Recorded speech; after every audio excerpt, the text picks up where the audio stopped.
you're going to see Joe and Jack come out and make an appearance. Okay, but anyway. But here's the thing. Ronda, the WrestleMania entrance for Ronda being a big fan and having that connection with Roddy, talked to the family and gave her permission to do this. So everything is done with permission. And it's not basically taken out and being tossed around. This is all done with permission and with love because Ronda's love for Rowdy Piper. Okay, let's just get into this. First of all, it sounds like we're going to get Asuka versus the Raw champion, whoever the Raw champion is. Correct. It sounds like that's what we're doing. Yep. I don't know what's going on with Charlotte because what's going on now, the original word was Ronda versus Charlotte. Correct. That was the original word. Right. But, yep. And this was brought up by Brian Fitz, so I get it. Mm-hmm. We don't know what she's going to do in the ring yet. We have no idea. We don't know what Ronda Rousey looks like in the ring, in the wrestling ring. I have to clarify that. I know Taz kind of made that clear on his talk show about this. Mm-hmm. We don't know how she wrestles. We have no idea. She could suck. We have no idea. Right. So, at WrestleMania, this is going to be her first match. Mm-hmm. Do you want it to be that high profile? Do you want it to be for the Women's Championship? Do you want her to beat Charlotte right away? The rumor is going around. Yeah. And I don't like this rumor. Go ahead. This is a rumor going around. Yeah. I hate to even say this out loud. But it is going to be Stephanie or Triple H versus Ronda Rousey and a partner for choosing. Originally they wanted The Rock, but Rock probably won't be able to get it Mania. How do you feel about that?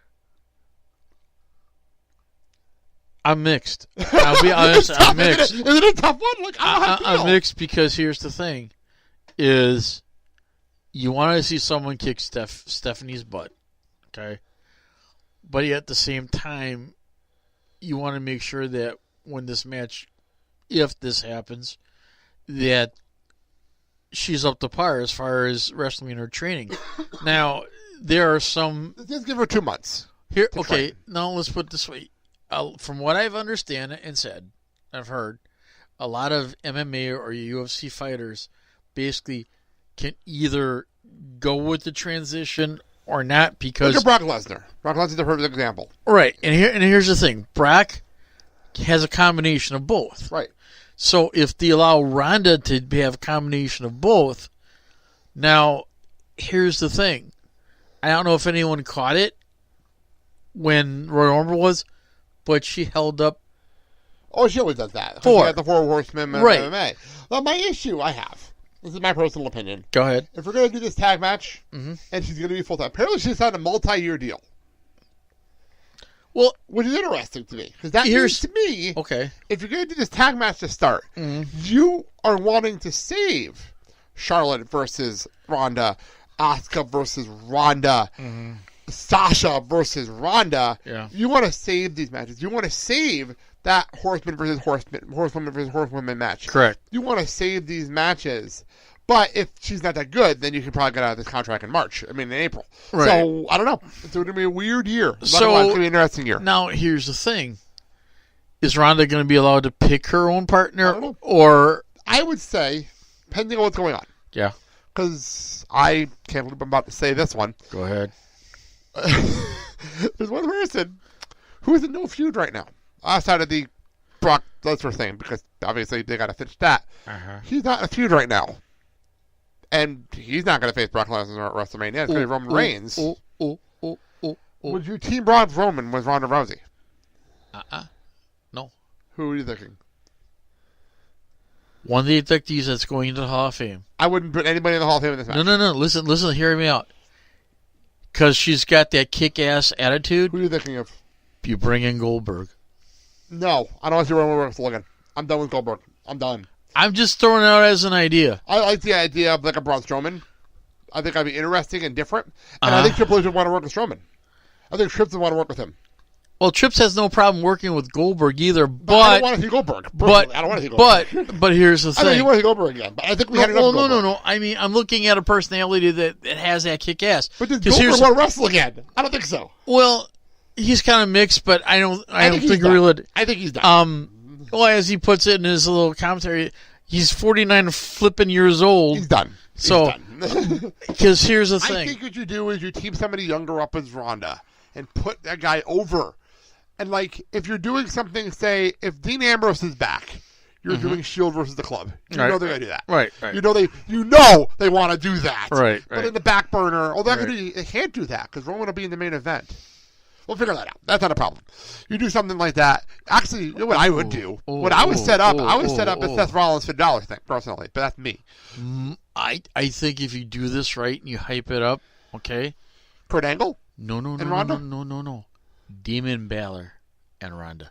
That'd be intriguing. That's an intriguing one. I would say throwing Kurt Angle, Triple H, Kurt Angle want to wrestle again, and so they don't have a one-on-one match. You team him up with Ronda. Or you put Kurt Angle as a special referee. That'd be intriguing. I still think they want to do, if they have the time, I think Ambrose's injury kind of threw everything through a loop. Because I have a weird feeling what they wanted to do was Ambrose and Rollins versus the Club.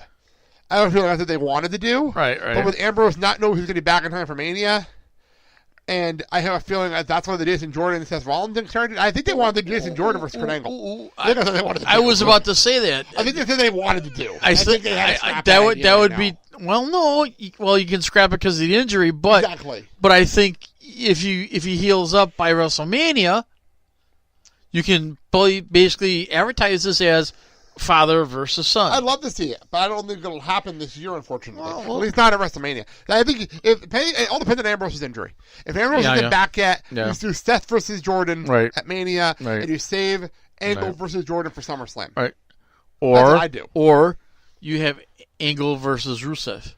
That'd be intriguing. But Rusev's the face now, though. But here's the thing. I forgot to mention this earlier. Rusev's facing Bobby Roode for the U.S. Championship on Tuesday. Remember, it's Rusev Day. It's always Rusev Day. It's Rusev Day right now. It's Rusev Day right now. There you go. But, okay, that's everything. It's been a long and crazy weekend. And we have a lot to talk about in the next couple of months.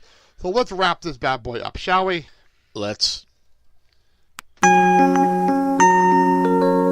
Figured we started the wrestling thing with the music review, so that's we'll close it with the music review in the wrestling room with little John Cena right now. I don't think I've ever ended the show with this song, so there you go. Yeah. That's it for the show. For more information on our show, including where you can hear our show, go to theblackandsaleshow.com. Our Facebook, Twitter, and Instagram pages, and comment and leave a rating review where we can read it on the air. We are part of the Filling the Void Podcast Network. You can hear our archive show every Thursday morning. And by the way, if you're listening to this today on Friday morning and you have an archive show in the feed, please download that show if you're a wrestling fan, because we have a very fun show up this week where you don't even know what show we have up. You're saying, yes, you don't even know what show we put up this week. The archive show this week was me and Sal making fun of and having a good time with the Iron Sheik and Bob Backlund Hall of Fame induction speeches. Jeez. That is this week's archive show. So go back and listen to that. Remember, you don't have to be sober to listen. It's a fun hour. Okay. I'm obviously host Clerk's Minute on Monday, Wednesday, and Friday mornings, and Boiler Huntercast with Kyle, both shows on Sunday mornings. Next week, if everything goes as planned, Sal should be back here in the seat when we get ready for the Olympic Games. As I do the opening ceremony is next week.